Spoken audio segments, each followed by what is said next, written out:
안녕하십니까? 평양만사 김길선입니다. 안녕하십니까? 내려와서 오늘은 세훈이하고 나하고 남북에서 겪은 돈에 대한 얘기를 한번 해보자고. 돈이요? 돈. 아, 돈. 정말 돈 좋아합니다. 돈 싫어하는 사람 있을까요? 돈 좋아하지. 요즘에는 게다가 뭐 세상에 이런 일이 보고 막 이러면 강아지들도 돈 좋아하더라고요. 돈을 입에다 물고 가가지고 시장 가가지고 이렇게 막 닭꼬치도 사 먹고 막 이러는데 이런 똑같은 테이블도 돈이라는 거에 한해서 이제 가치를 따지게 되는 그렇지. 거에 대한 거. 이게 더 비싼 거다. 네, 이게 더 싸냐, 싼 거다. 비싸냐 막 이러고 이게 참 어떻게 보게 되면 정말 돈은 뭐 개한테 줘도 개도 안 물어간다는데 요즘 개 물어갑니다. 그럼 우리 북한에 있을 때 우리에게서 돈이란 무엇이었는가? 그 얘기를 한번 해보고 싶습니다. 북한에 있을 때 그 돈이라 그러면 조금 할 때는 주고 바꾸면서 1전짜리 몇 개 이렇게 더 얹어주는 식의 이제 돈이었고 성인이 돼서 그 돈은 이 돈이 없으면 굶어 죽는다는 인식이 강했던 것 같아요. 그렇지. 네. 내가 돈 없으면은 사람 값에도 안 가. 그렇죠. 왜냐면 훔쳐 먹어야 되고 그냥 꼬집이 되는 거예요. 그렇지. 뺏어 먹어야 되고 빌어 먹어야 되고 그렇지. 이런 게 되니까 돈이 있어야 되겠구나는 생각을 그 북한에서 성인이 됐을 때부터 했던 것 같아요. 난 평양에서 김책지로 1995년 12월 31일에 추방되기 전까지는 돈이 많아야 된다는 생각도 별로 없었고 식량 배급제, 소위 공업품 공급제 국정 가격으로 공급을 받다 나니까 그래, 다 배급제였으니까. 그 김일성이가 식량 배급 내주면서 쌀 한 키로에 17전인지 15전에 우리는 제일 국가로 인민들에게 공부한다고 그렇게 까불었거든. 근데 그때는 뭐 돈이 생활비 한 달 탄 걸로 이럭저럭 충당될 수 있었는데 돈이 없다고 해서 그렇게 막 못 살겠다고 생각해 본 적도 없는 게 그게 언제까지인가? 88년까지거든. 1989년 제13차 세계 청년 맞아요. 학생 축전이 딱 벌어지면서 돈에 대해서 북한 평양 시민들도 확 깨버린 거야. 그들이 알았던 돈은 북한 돈이 아니라 외화였던 거야. 그때부터요? 89년도에? 89년도 13차 청년 학생 축전하면서 평양의 사면팔방에 외화 상점이 생겨나고 북한의 일반 국영 상점에서 팔지도 않는 물건들이 거긴 장재 있지. 달러 상점에서. 달러 상점들이. 그러니까 그때 밥술은 좀 들 때니까 평양 사람들은 식량 배급은 줬으니까 그때는 눈이 확 떠가지고 국영 상점에 그런 상품이 없기도 하거니와 비슷한 게 있다 해도 그건 아예 눈이 안 차는 게 가난한 나라에도 패션은 있더라. 그러니까 처녀애들도 빈침 하나 사는 것도 맞아요. 뭐 진짜 옷 하나 입는 것도 돈을 이렇게 그 꽁기 모아서 외화 바꿈 돈으로 완전 강도적으로 바꿔가지고 그걸 두고 외화 상점에 가서 그 김일성 정석이 그 거묻은 돈까지 다 빨아낸 거야. 제가 그 외화 바꾼 돈 얘기하니까 생각나는데 저희 집 경성에 그 뜨거운 물이 땅에서부터 나오는 물이 있거든요. 주울온천. 네, 주울온천. 계란을 넣으면 계란이 한 10분 만에 익어요. 그 정도로 뜨거운 물 나오고 또 찬물은 한여름인데도 손 담그고 있으면 오르랄 정도로 겠다가 찬물이 엄청 나와요. 근데 거기 이제 외화와 바꾼 돈 그 상점이 있었는데 달러 상점이 있었는데 이 돈을 보면 북한 돈하고 달라요. 거기 위에다가 외화와 바꾼 돈이라고 써 있어요. 그 종이로 된 게 북한 돈은 큰데 그거는 작아요. 이렇게. 작고 화려하잖아. 1전, 5전 이렇게 10전, 5원. 근데 내가 그때 봤을 때는 거기서 나오는 사람들은 우리 같은 세상 사람이 아니라고 생각했어요. 저 사람들은 저 사람들과 우리는 다른 사람이다. 이렇게 생각이지. 옷 입은 것도 다르고 그 사람들 몸에서는 향수 냄새 났어요. 우리 몸에서는 불을 떼다 보니까 이런 나무 끓음 내나는데 그 사람들은 향수 냄새 났었고 그리고 돈의 가치가 25배 차이가 났어요. 요게 1전이 25원이었단 말이에요. 그때 그 외화 바꾼 돈. 그러니까 25원이면 그때 당시 깡내가 3원 4원하고 입살이겠다가 7원 8원 10원 할 때니까 그걸 한 배량씩은 살 수 있지. 그렇죠. 어떻게 가능하고요? 근데 껌 하나에 막 오전 그리고 뭐 그 일본 과자 뭐 사탕 이런 거 맥주에다가 막 삿포로 맥주. 예, 삿포로 맞아. 삿포로 맥주. 막 하는데 89년도부터 평양 사람들이 외화바람에 확 부는 거야. 그래서 외화상점 드나들면 신분 상승한 걸로 알고. 맞아요. 그때도 난 그 별로 관심이 없이 사는 데는 지장 없고 너무 바쁘다 나니까. 근데 김책의 추방돼 보니 돈이 목숨이더라. 그럼요. 난 내려갈 때 북한 돈 저 3,000원 갖고 내려갔거든. 3,000원이면 95년도면 입살 한 킬로에 120원 할 때죠. 이 돈이 그저 손에 물새도 다 나가더나. 그렇죠. 근데 또 더 웃기는 건 김책 애들이 그 말하자면 젊은 애들이 무슨 노래를 부르는지 알아? 무슨 노래? 돈이란 무엇이기에 사람을 이나 돈에 얽매여 난 저게 무슨 노래지? 너무 가슴에 와닿더라고.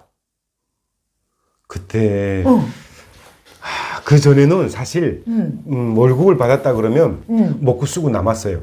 김일성이 죽고 나서 95년도 그게 고난의 행운인가 북한에서 얘기하면서 할 때 그때부터 사람들이 돈 이런 얘기 나왔고 진짜 심지어 무슨 소문에 의하면 어느 집 벽장 뜯었는데 무슨 달러로 겠다가 그 벽장 뒤에다가 도배를 했다는 둥 무슨 김일성 초상화 제끼니까 거기에 군고 있어가지고 달러가 나와서 총살 당했다느니 막 이런 얘기 나오고 그랬잖아요. 돈이 많이 나와도 죽고 없어도 죽고. 돈이 많아도 죽고 많으면 이건 저 사이에서 돈을 많이 가질 수가 없잖아.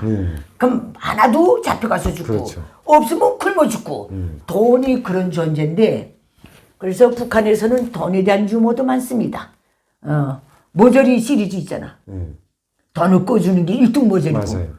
꿔준 돈 받으려고 하는 게 2등. 받으려고 따라다니는 게 2등 모조리고 3등은 빌린 돈 겠다 갚는 게 3등. 3등 모조리 빌렸던 돈을 돌려주는 거 3등 모조리. 맞아요. 그다음에 영웅 시리즈도 있잖아. 돈에 대해서. 영웅 시리즈 있어요? 돈을 꾸는 게 일중 영웅이고. 아, 그래? 돈을 꾸는 게 일중 영웅이래. 꾼 돈을 안 갚는 게 이중 영웅이고, 꿔준 돈을 기어코 받아내는 사람이 삼중 영웅이래. 제가 그 돈에 대한 이게 중요하다는 게 뭔가 하면 지금 북한에서 탈북 온 사람들 많잖아요. 근데 제가 북한에 있을 때는 형이 넘어간다는 이유로 인해서 추방을 당했단 말이에요. 그리고 그 돈을 받았다는 이유로 안기부 돈을 받았다는 이유로 아버지 붙들려 가서 꼬리뼈 부러지게 갈비 부러지게 맞고 나누겠다가 이 귀가 고막이 터지도록 턱주가리 나가도록 맞고 이빨 뽑히도록 맞고 했잖아요. 근데 지금은 그렇게 많은 탈북자들이 있으면서도 그 가족들이 무사하다는 거예요. 왜냐하면 돈을 보내주면 그 가족을 안 건드리는 거예요. 근데 이 가족만의 경우 추방을 보낸다든가 어디 연락이 안 되게끔 하게 되면 이 돈이 못 받으니까. 그러니까 북한도 이제 돈에 대한 가치를 안다는 거죠. 그거 수령은 받지 말라 그러는데 노동당과 수령은 단역자들이 돈을 받지 말라 그러는데 이건 내려가면서 기득권들은 쟤네들 살아야 되니까. 김정은이가 돈을 받지 말라는 이유가 뭐겠어요? 그 돈을 안다는 것 자체가 일단 자본화가 그렇지. 되는 거고 돈 있는 사람은 힘을 쓰게 되고 내 할 말 하게끔 되고 이러니까 이제 당위 권위는 점점 떨어져. 그렇죠. 예. 수령적성의 권위도 그렇고. 예. 북한에서의 돈은 우리 명줄이었고 우리 하루 한 끼의 식사를 먹느냐 마느냐가 걸린 그런 생명줄이었는데 대한민국에 와서의 돈 개념이 완전히 달라졌습니다. 한국에서의 돈 개념은 일단 북한에서는 식이주라 그러잖아요. 그러니까 먹는 게 우산인 거예요. 근데 나 한국에 왔는데 의식주라고 그러는 거예요. 그래서 아니 왜 의식주지? 내가 알기로는 식이주인데 사람이 먹고 나서 옷을 입어야지. 아니야 원래 의식주였어. 1972년도까지. 그런데 김일성이가 쌀로부터 공산주의로 가야 된다면서 그래서 우리는 의식주를 식이주로 바꿨습니다. 이렇게 말한 거야. 북한도 원래 의식주였네. 원래 의식주였어. 아, 저는 태어날 때 식이주라고 알고 있어가지고 근데 한국에서 의식주를 있는 거예요. 그래서 아니 아무리 좋은 옷 무슨 걸치면 배고프면 뭐하냐 이거죠. 그러니까 북한에서 의식주 계속 그러다가 어느 날 김일성이가 한마디 식이주 바뀌는 바람에 간부들도 의식주를 식이주, 의식주 이걸 상당히 한 2년 동안 헷갈려서 내가 그걸 했댔거든.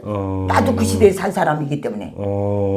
지금 말씀하시면서 상당히 헷갈리셨어요. 지금도 헷갈리잖아. 두 분이나 헷갈렸어요. 너는 안 헷갈리잖아. 난 안 헷갈려. 그냥 식이주에. 한국에서 돈이 있으면 일단 먹는 거에 쓰는 것보다 그 부수적인 거에 많이 쓰는 것 같아요. 기계도 사야 되고 옷장도 바꿔야 되고 냉장고도 여기다가 낡은 거 바꿔야 되고 세탁기 바꾸고 뭐 이런 거에서 그것도 저축과 저금을 해서 뭐 집도 사야 되고 딸 무슨 뭐 아들 장가도 보내야 되고 이런 거 생각하잖아요. 근데 북한에서는 어디 상상이 나요? 상상돼. 이 돈을 저축해서 저축한다고 해서 맡아주는 데도 없어. 그렇죠. 자기가 갖고 있으면서 올해는 요만큼 쓰고 내년에는 요만큼 쓰고 요 먹는 거에 쓰는 거지. 그러니까 대한민국에서의 돈은 식생활하고 물질 문명 생활에 하나하나 저축해서 하나씩 사가는 재미. 쓰임이 그 다른 황홀감, 네, 쓰임이 열정을 주는 쓰임이 달라. 쓰임이 다른 그러니까 내가 이렇게 모으면 차를 갖다가 한 12년 탔으니까 내년에 무슨 차를 바꿔야지 막 이런 거. 이런 그리고 또 그 한국에서의 돈이 있으면 또 이제 북한에는 돈 있어도 요거 돈 있어가지고 무슨 옷 사 입고 이렇게 해라 이게 안 되잖아요. 아유, 안 되지. 근데 여기 이제 돈 있으면 이제 무슨 옷 사 입고 무슨 가방도 좀 사주고 신발도 사주고 그러면 이제 북한에서는 먹는 게 중요해요. 오늘 먹고 살아남느냐 그 단계고 대한민국은 그 단계가 아니거든. 그렇죠. 그걸 넘어선 거죠. 돈이 쓰임이 쓰는 데가 달라요. 그러니까 한국에서는 쓴 돈이 남아서 이제 저축하는 사람도 있겠지만 쓰지 않고 저축하는 사람들도 이제 대다수긴 해요. 근데 그렇지. 쓰지 않고 저축을 한다고 해서 당장의 식생활의 문제는 없다는 거예요. 하나도 없지. 근데 북한에서는 한국에서처럼 쓰지 않고 내가 이렇게 저축을 한다 그러면 당장 식생활의 문제가 생긴다는 거예요. 그러니까 그 단계의 돈이 북한이거든. 그러니까 대한민국에 와서 한 1년 동안 은행을 믿질 않았습니다. 그러나 북한에서 너무 저축하라 그래서 돈 타면 이민반장이 생활비 타면 그날 밤 우리 집에 중택이 들고 와 있어.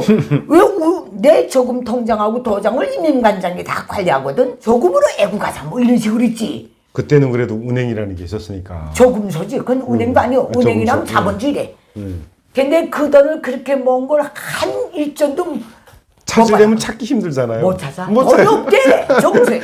근데 그래서 대한민국 은행도 그런 줄 알고 런 타지? 이건 곧장 은행에다 요준다는 거야. 이게 뭐지? 실체가 없는데. 통장 갖고 한 달 동안은 퇴근할 때마다 간 은행이 하나 은행 이체도 안 줘. 들려서 찍어보고 가고 찍어보고 돈이 없어 안 지대. 오히려 붙죠. 한 달씩 있으면. 쭉 하다 나면 10,000원이라도 붙어. 네, 붙죠. 떨어지지 않고. 그 다음에 저금하는 재미가 생기더라고. 돈을 저금하면 버릇이 돼가지고 습관 돼가지고 한 번 저금하면 또 저금하게 되고 또 이렇게 금액이 안 맞으면 그걸 맞추려고 하고 막 이렇게 되죠. 말 맞다나 돈 저축한 돈이 쌓여가는 재미가 정말 행복한 재미요. 저는 이런 얘기 해도 되나? 저는 나는 일단 그런 힘든 가정을 이제 살다가 와서 다 겪었지. 나는 북한에 살면서 한 번도 배불러 이런 소리를 해본 적이 없어요. 근데 한국에 와서 배부름을 느꼈고 따뜻함을 느꼈고 뭐 이렇게 뭐 사실 어떻게 보면 임대 아파트 내놓고 내 집도 이렇게 있고 그렇잖아요. 그래서 내일 죽어도 오늘 죽어도 이제 허사라고 생각하는데 저는 돈 있으면 가급적 최대한 쓰자는 거예요. 그리고 나서 나머지 있으면 애들 위해서 이렇게 조금 저금하고 하는데 너무 많은 저금이 있어도 애들은 또 그만큼 게을러질 거고 그리고 돈을 많이 벌어도 그 돈을 그러니까 누를 수 없는 기운이 가지고 있지 못하면 또 뻥 날아가는 경우도 있고 해가지고 쓸 수 있을 때 쓰자 이거죠. 시원아 나 양띠거든. 가을 양이야. 아 그래요? 그 저축해서 이렇게 어느 정도 쌓이면 어떤 놈이 털을 깎아가. 그게 내 잔등에 떠다나는 털이 돈인가 봐. 내 양으로서 말짱 깎아간다. 그러니까 세상에서 제일 기운이 센 게 돈이래잖아요. 그래서 이게 돈도 이 돈을 꽉 누를 수 있는 힘이 없으면은 어느 정도 있다가 이게 폭 터진대요. 그래서 이거를 꽉 누를 수 있는 힘이 있어야 된대요. 그래서 어느 날 터져가지고 없어지는 것보다는 있을 때 그때 아끼지 말고 쓰자 이거죠. 그리고 좋은 데도 쓰고 그렇지. 베풀기도 하고. 저는 띠가 가을양이 돼서 털만 터져나면 뭔가 돈이 된다고 깎아갑니다. 수고해가는 거예요. 그래서 저도 돈을 이렇게 대한민국에서 돈 버는 재미도 많이 번 적은 없지만은 저축하는 재미도 느꼈고 다 하고 이제는 이렇게 이만하면 살만하거든. 아무런 내가 이제 굶어 죽게 하겠어? 그래서 저도 이제 우리 박시현 원장처럼 정말 왼손이 한 일 오른손이 모르게 저도 저 일을 열심히 하려고 노력하고 있으며 많이 하시잖아요. 많이 하시는데. 또 하고 있다고 떳떳이 말할 수 있습니다. 그러나 문제는 돈이 많지 않기 때문에 많이 못한다는데 이 나의 그 아주 서글픔이 있습니다. 그런 건 있는데 대한민국에 와서 20년 살다 나니까 이젠 돈 쓰는 눈이 좀 텄거든. 내가. 저도 얼마 안 됐어요. 너도 얼마 안 됐지? 예. 니까 나고 은혜수가 같잖아. 그 같은 연도 같잖아요. 근데 저도 사실 은행을 믿은 게 한 4, 5, 6년밖에 안 돼요. 일단 은행을 믿어야 돼. 은행이 제일 편안하더라고요.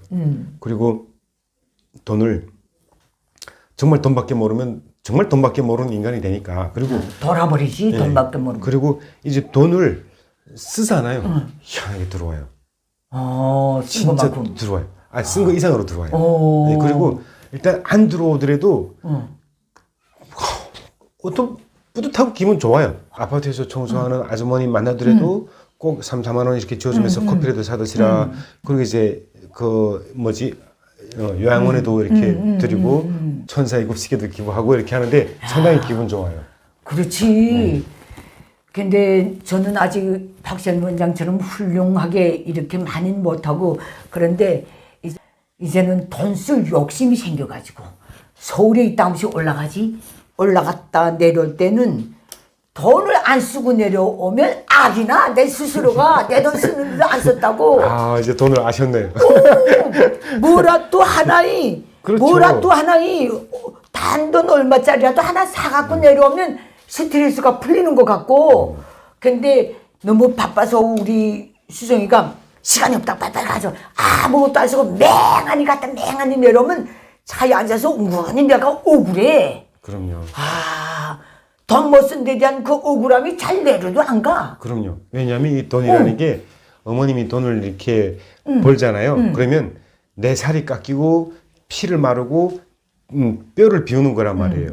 그러면 그걸 갖다 다시 보충하려면 뭘 해야 돼요? 정신적 보충인 것 같아. 네, 그걸 다시 보충하려면 그 돈을 써서 나한테 다시 보충을 하는 거예요. 그리고 이제 골밀도가 넘쳐난다 그러면 또 이렇게 풀고 이렇게 하면서 적정선을 지키면서 써야 돼요. 속이 비고 쓰리고 골다공증 와요. 써야 돼요. 억울하지만은 막상 생기고. 우리 딸이 내 감정을 잘 알거든. 엄마, 오늘 백화점에 한번 가보자.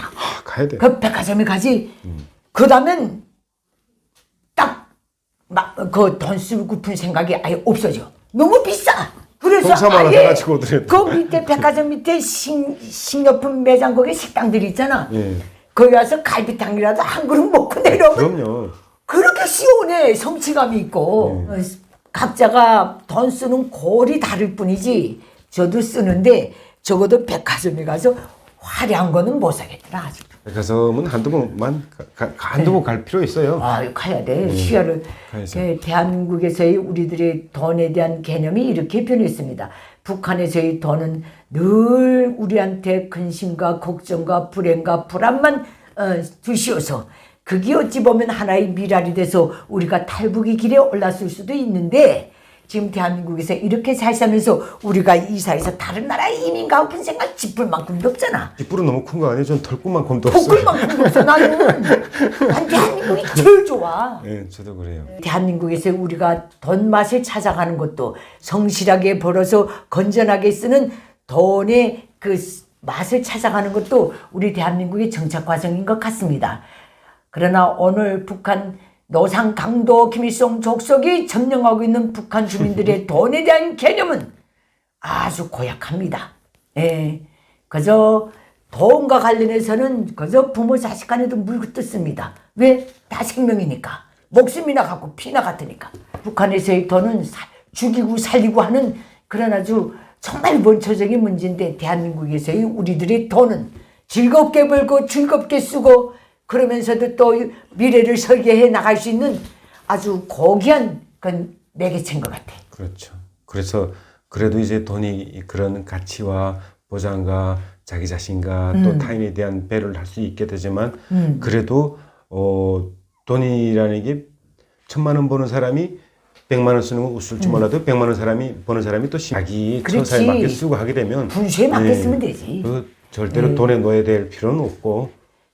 저는 북한이 자유화된 다음에 우리 대한민국에게 자유 국민들이 누리고 있는 이 금융, 돈에 대한 이 개념 시스템, 여기에 북한 주민들이 저 생무지와도 같은 저 북한 주민 사회가 이런데 정착하는데도 시간이 좀 걸릴 것 같아.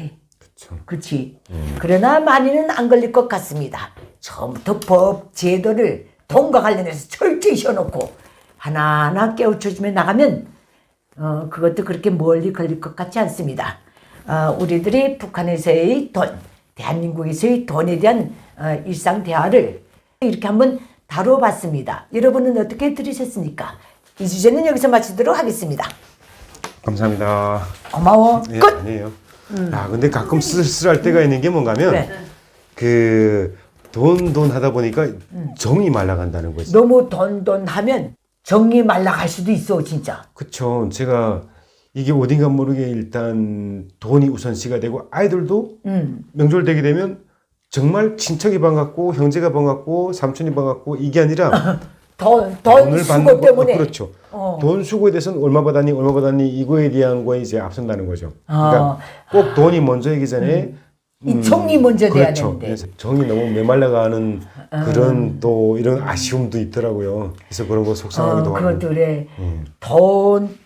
돈이 없어지면 벌 수 있는 그런 우위라도 생기지, 정이 없어지면, 정이 메마르면 그건 무섭죠. 인간 세계가 아니야. 그 다음엔 황무지야. 결혼의 가치도 너는 얼마 버냐 이런 거에 따라서 이제 가는 거에 대한 그런 안타까움과 아쉬움이 참 맞아. 예, 많더라고요. 돈에 너무 집착하면 예. 남편의 눈에는 아내가 돈으로 보이고 아내의 눈에는 남편이 돈으로 보일 수도 있고 그렇지만은 또 인간은 또 그렇게 가는 사람에 비하면 그렇게 살지 않는 분이 훨씬 더 많기 때문에 그런 돈 때문에 친족 간에 서로 부모를 죽이고 형제를 죽이고 하는 범죄들이 종종 나오잖아. 이게 만연되어 있으면 그렇게 핫하게 안 나오겠지. 이런 문제도 한번 또 이렇게 되짚어 보게 되네요. 돈은 없어도 살지만 정이 없으면 사람은 못 사는 것 같습니다. 예, 이런 것도 있는데 어쨌든 돈은 정말 꼭 필요한 것이지만은 필요하면서도 경계해야 되고 그렇죠. 조심해야 되고 멀리 해야 되고 불같이 대해야 되는. 너무 가까이 가면 뜨겁고 너무 멀리 하면 춥고. 그렇지. 예, 그러니까 적당히 거리를 유지해야 되면서 살아야 되는 게 돈인 것 같아요. 정은 가까이 있어도 되는데. 예, 정은 늘 가까이 있어도 되는데 돈은 너무 가까이 붙이면 또 이렇게 화를 사달이 나더라고요. 사달이 날 수 있다. 오늘 또 우리 박시현 원장이 돈 철학에 대해서 저도 깨치는 바가 많습니다. 예, 고맙습니다. 감사합니다. 예.